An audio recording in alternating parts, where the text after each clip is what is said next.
Encostei na casa do lago pela qual eu havia pago. Jake deu uma risada e disse: Fomos semana passada, sem você. Sem desculpas, só fotos.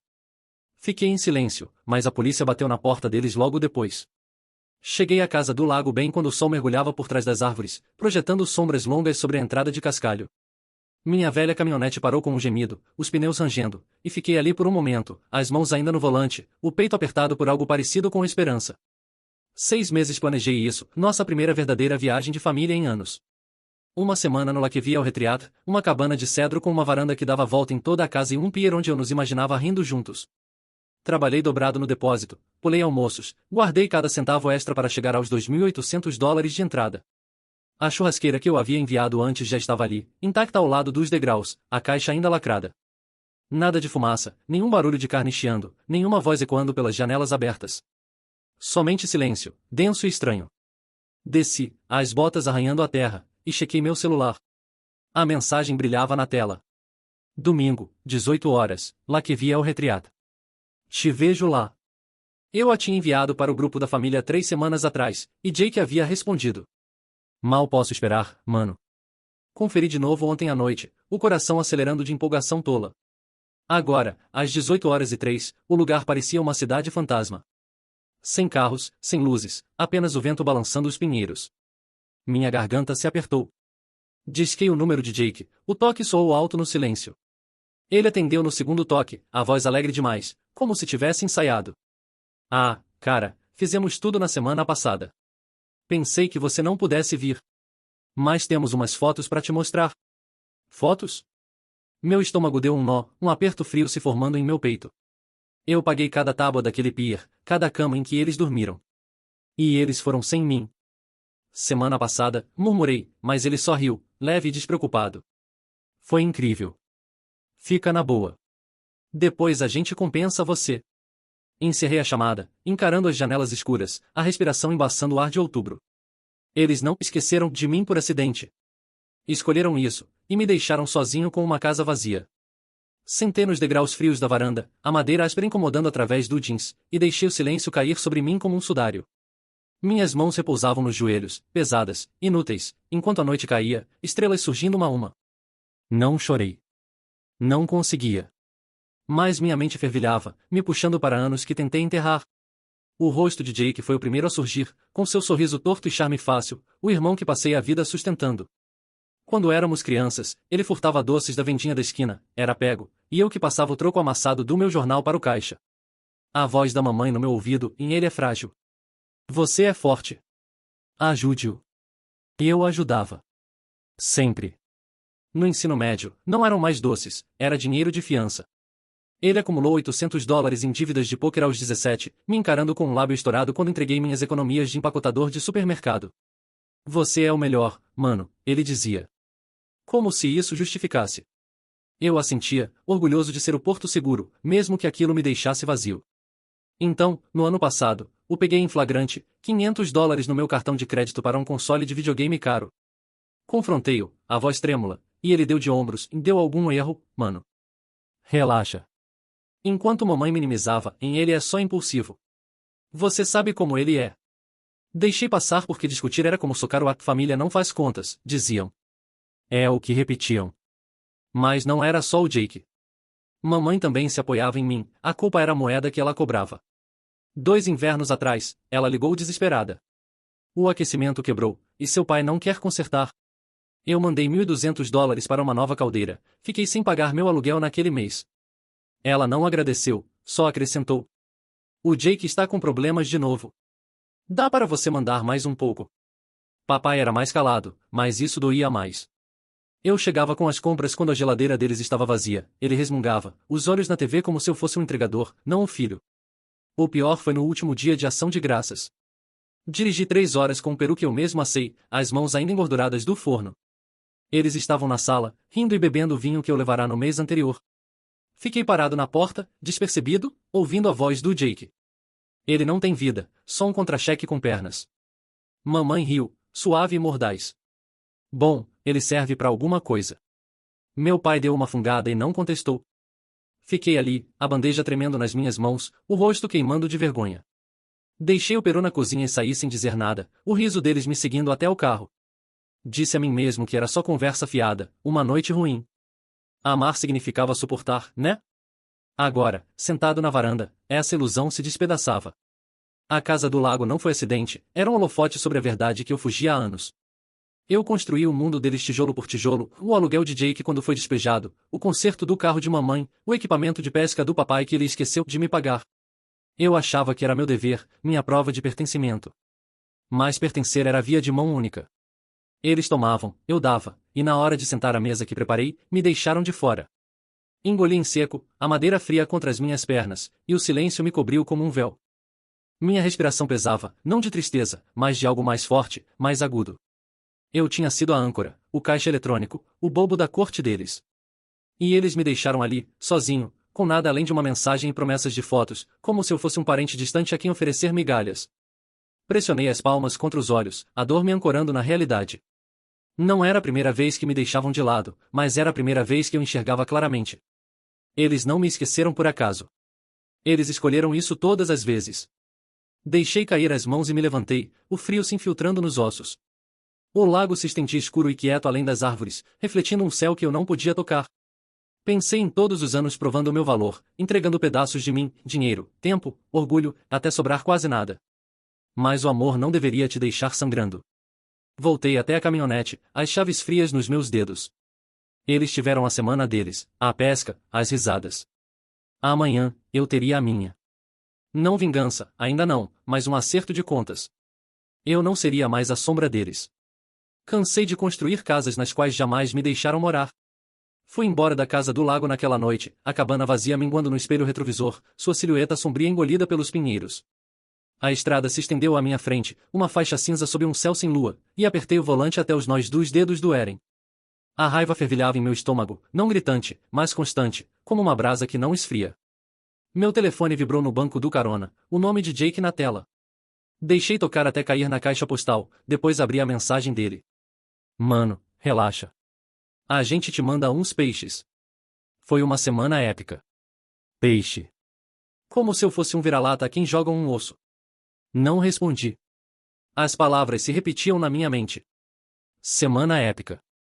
E eu os imaginei, em Jake puxando um robalo, mamãe tirando fotos, papai abrindo uma cerveja que comprei, enquanto eu empilhava caixas, contando os dias e sonhando com um pier onde nunca pisei.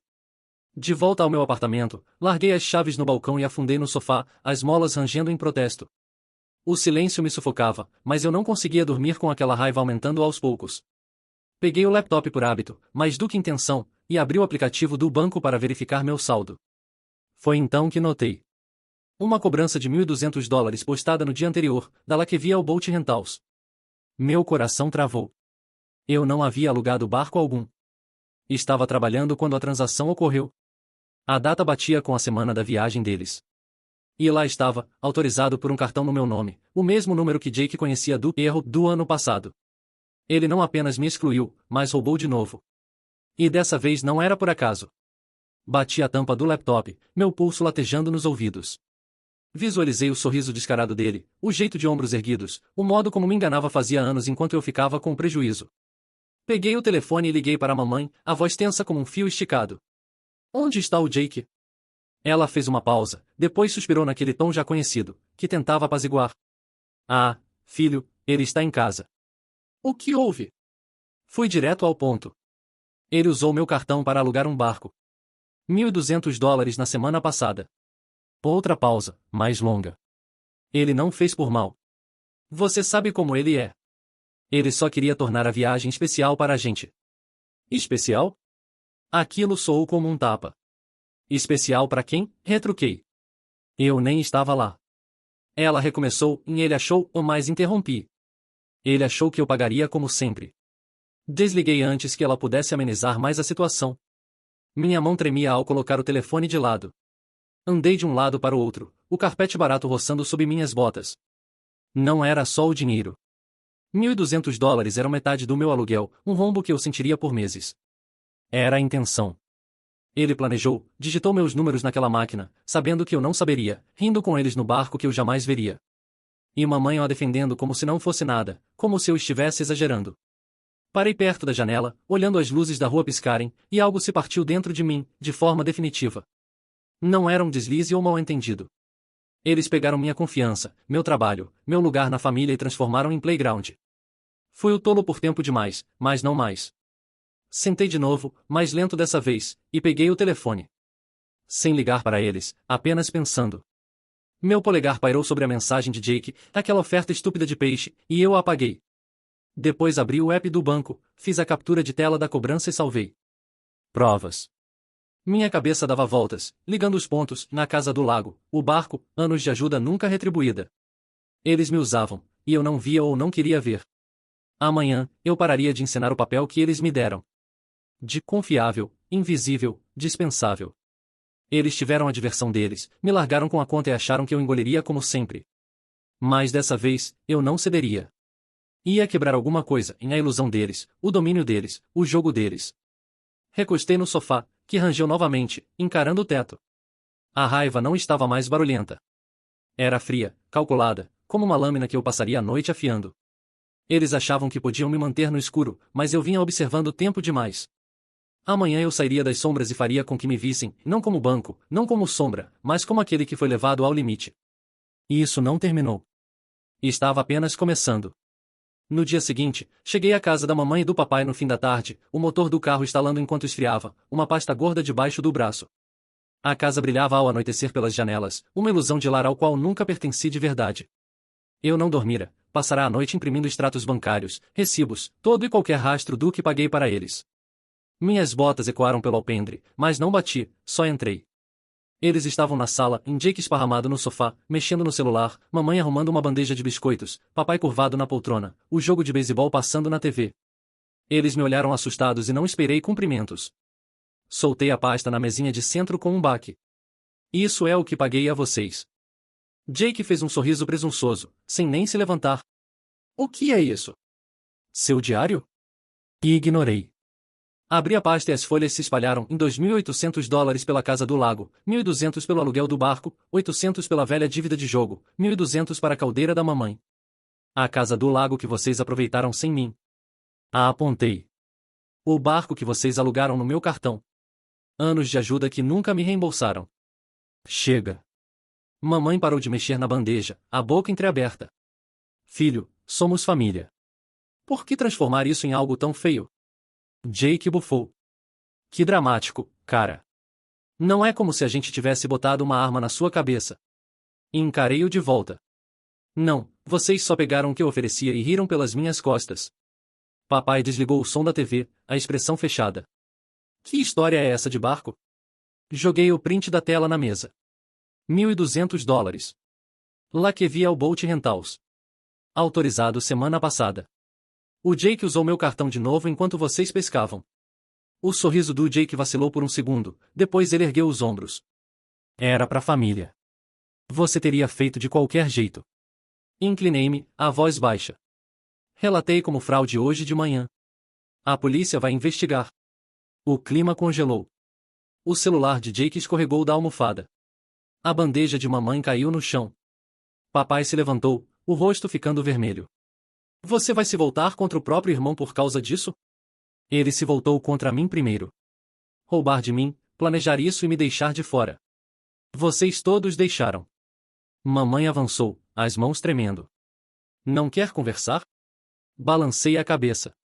Conversa? Já era. Papai apontou o dedo. Você vai destruir a família por dinheiro? E encarei-o. Não, vocês destruíram quando deixaram-me usar como caixa automático e chamaram isso de família. O silêncio encheu a sala, pesado como chumbo, até a tia Lisa, que estava num canto, se manifestar. Eu nem tinha reparado nela, tomando o chá em silêncio. Eu vi. Jake planejou o lance do barco. Disse que você nem notaria a cobrança. Ele mesmo se gabou disso no lago. Deveria ter avisado antes. As palavras dela me atingiram como um choque. Jake olhou para ela, furioso.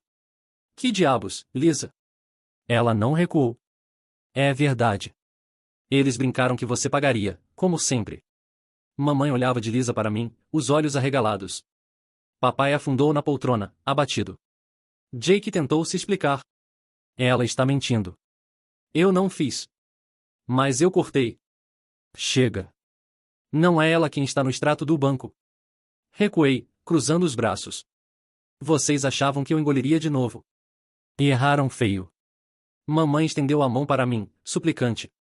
Vamos conversar. Por favor. Balancei a cabeça novamente. Não entenderam. Não vim negociar. Vim encerrar isso. Papai estava imóvel, o jogo mudo na TV, refletindo o fim do teatro. Jake me fitava com raiva, mas ele mesmo estava encurralado. Eu me virei para a porta, deixando a pasta aberta sobre a mesa, um mapa da ganância deles. Finalmente, eu saía daquele labirinto. A voz de tia Lisa me seguiu, suave, mas decidida. Você não merecia isso. Dei uma pausa curta e assenti. Ela estava certa, e eu não merecia. Eles ergueram as paredes da diversão sobre o meu esforço, mas eu não sustentaria mais nada. A porta bateu atrás de mim, os rostos atônitos se perdendo na noite.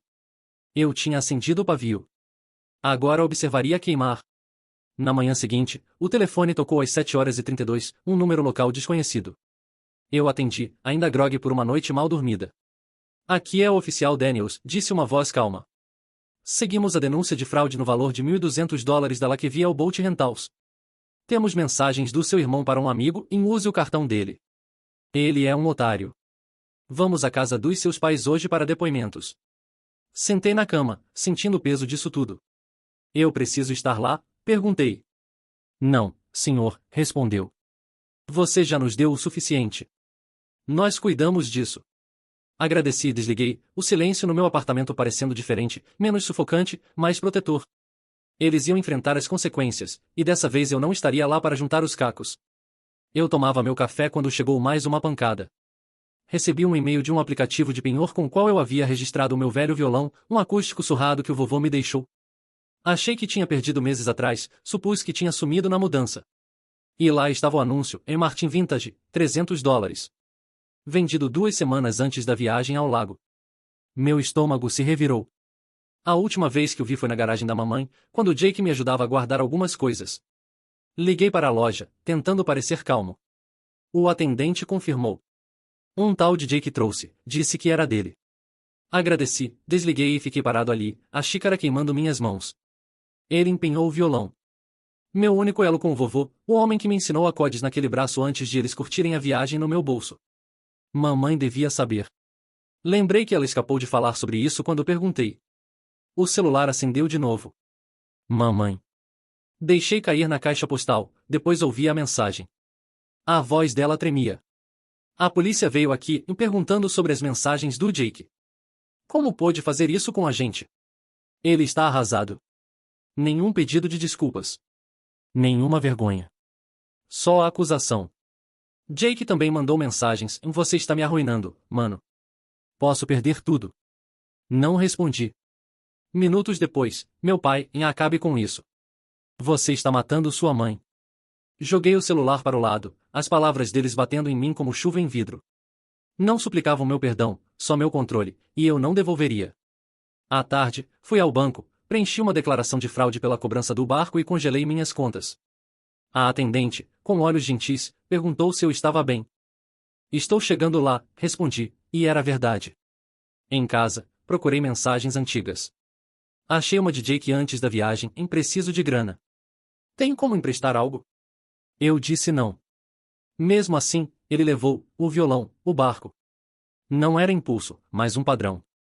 E eu deixei passar tempo demais. Meu celular não parava de piscar, mamãe chorando em áudios, Jake mandando mensagens em caixa alta, mas silenciei tudo. Uma semana depois, pingou um depósito na minha conta. $1.500.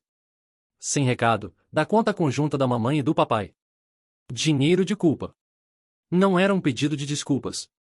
Deixei lá, intacto, um monumento frio ao pânico deles. A repercussão não foi pequena. Um primo me mandou mensagem.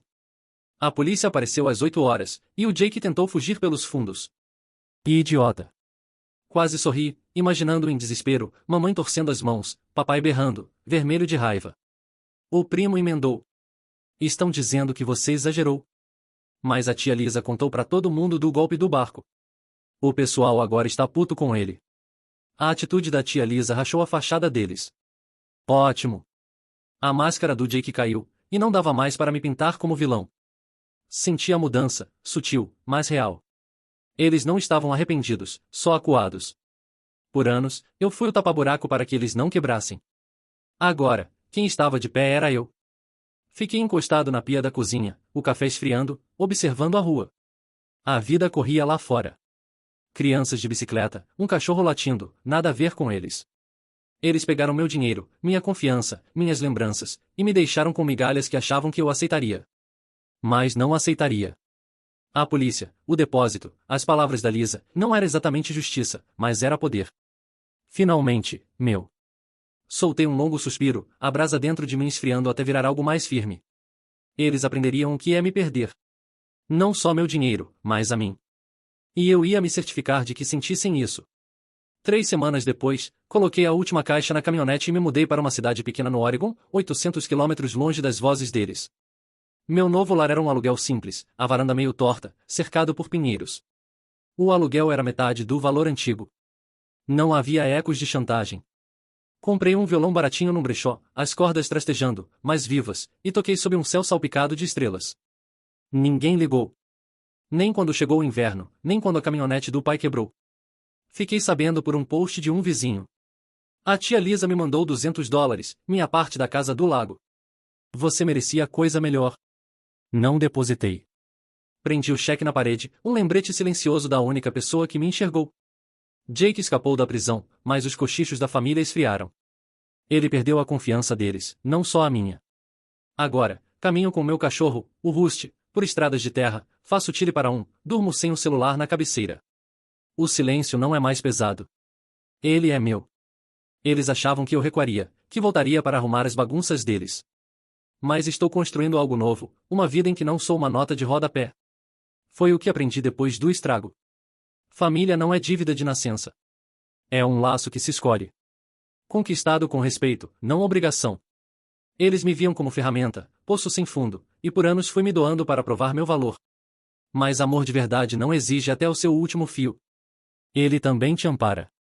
Não odeio minha família. Só não preciso mais das sombras deles para me sentir inteiro.